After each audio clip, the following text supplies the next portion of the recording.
Hey everyone, let's jump straight into this explainer. If you're a chartered accountant, a tax student, or a business owner dealing with international transactions, you know exactly how incredibly complex transfer pricing can get. Well, today we're decoding the safe harbor provisions under the newly enacted Income Tax Act 2025, specifically Section 167, which is here to offer a structured, reliable way out of that complexity. To get a solid handle on this, we're going to quickly walk through what safe harbor actually is, the mechanics of Section 167, a real-world application, how to handle the new Form 49, the big exceptions you need to watch out for, and finally, our key takeaways. All right, Part 1, Understanding Safe Harbor. So let's start with a scenario we're all too familiar with. Are complex transfer pricing audits basically slowing down your business? Honestly, these assessments can drag on for literal years, right? They tie up your capital, they completely drain your management's bandwidth. Well, Section 167 of the Income Tax Act 2025 is designed to solve this exact headache. It's all about giving you tax certainty and cutting down on that endless litigation. So what is safe harbor anyway? Under Section 167, it refers to specific circumstances where the tax authorities will just accept the transfer price or income you declare. No comparability adjustments.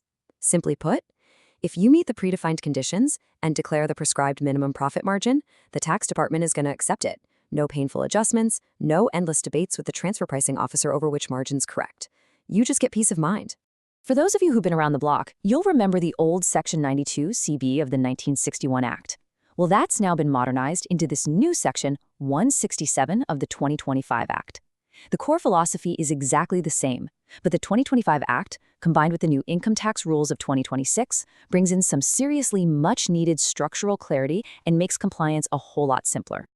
Moving on to Part 2, let's look at the actual mechanics of Section 167. So, who actually gets to use this? The Income Tax Rules of 2026, specifically Rules 86 through 102, lay this out clearly. Now, this isn't a blanket rule for absolutely everyone. It's targeted. It predominantly applies to businesses in IT services, software development, and KPOs. It also covers some very specific sectors, like foreign companies in diamond mining or entities storing components in custom-bonded warehouses for electronic goods manufacturing. If you fall into one of these buckets, you're in luck. Now here is the absolute game changer. 5 years. For eligible IT and KPO services, once you validly opt into this safe harbor, it stays in force for a block period of up to 5 consecutive tax years. Just imagine having absolute transfer pricing certainty for half a decade. You declare your margins by the book, and you are totally shielded from comparability audits for that entire block, assuming your business model doesn't drastically change, of course. All right, Part 3. Let's see a real-world application. Let's translate the legal jargon into plain English with a quick example. Say we have an Indian software development firm providing services to its U.S. parent company. Step 1. The firm proactively opts for safe harbor. Step 2. They declare their intergroup operating profit margins exactly as prescribed in Rule 89 of the 2026 rules. Because they followed the rules to a T, Step 3 is completely seamless. The assessing officer accepts the declared price. There's no reference to the TPO, no benchmarking fights, just smooth, efficient compliance. Which brings us to Part 4, Compliance and the all-new Form 49. To actually lock in these benefits, you've got to get the paperwork right. But here's the good news. The 2026 rules have dramatically simplified things.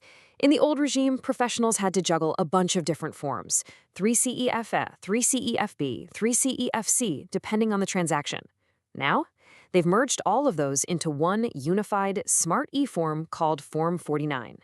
Whether it's an international transaction or a specified domestic one, Form 49 is your single go-to document.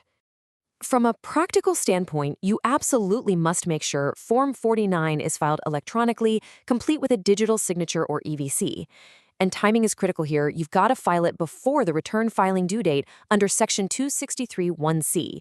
Oh, and a quick pro tip for the CAs watching, if your client is receiving low value-adding intragroup services, you have to attach a specific chartered accountant certificate verifying the cost pooling and shareholder cost exclusions. Do not miss that detail. Let's move to Part 5, where we'll cover the exceptions and common pitfalls. Safe harbor is amazing, but it definitely has its boundaries.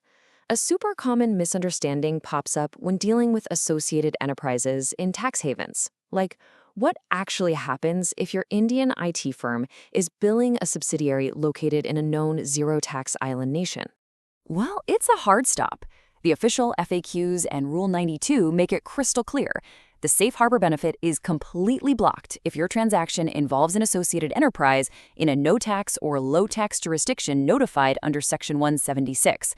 The government wants to give you certainty, sure, but definitely not if it facilitates base erosion to tax havens. So if your AE is in a notified jurisdiction, you're stuck going through the normal, rigorous transfer pricing route. Another really important limitation to keep in mind is about double taxation. Rule 93 clearly lays out that if you accept the safe harbor margin, you are completely giving up your right to invoke the Mutual Agreement Procedure, or MAP, under Section 159. You basically can't have your cake and eat it too. You cannot take the safe harbor certainty in India and then go running to the competent authorities to argue for treaty relief on that exact same transaction. It's a strategic choice you have to make right up front. Finally, Part 6. Let's summarize our key takeaways. All right, let's bring it all together. First, Section 167 of the Income Tax Act 2025 gives you transfer pricing certainty without the headache of comparability adjustments. Second, it's the modernized replacement for the old Section 92 CB. Third, filing is way simpler now thanks to the unified Form 49. Fourth, eligible IT and KPO firms can lock this in for up to 5 consecutive tax years. And fifth, never forget the big exception, it absolutely excludes transactions with entities in notified low-tax jurisdictions. Keep those 5 things in mind, and you'll be navigating Safe Harbor like an absolute pro.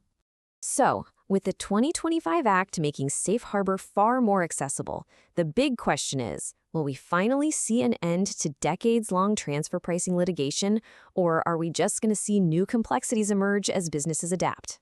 Something to think about. Thank you for watching. Please like, subscribe, and share. Disclaimer, this explainer is for educational purposes only and does not constitute professional advice. Tax laws are subject to amendments. Please consult your professional advisor before taking any action. This is an AI-generated educational explainer.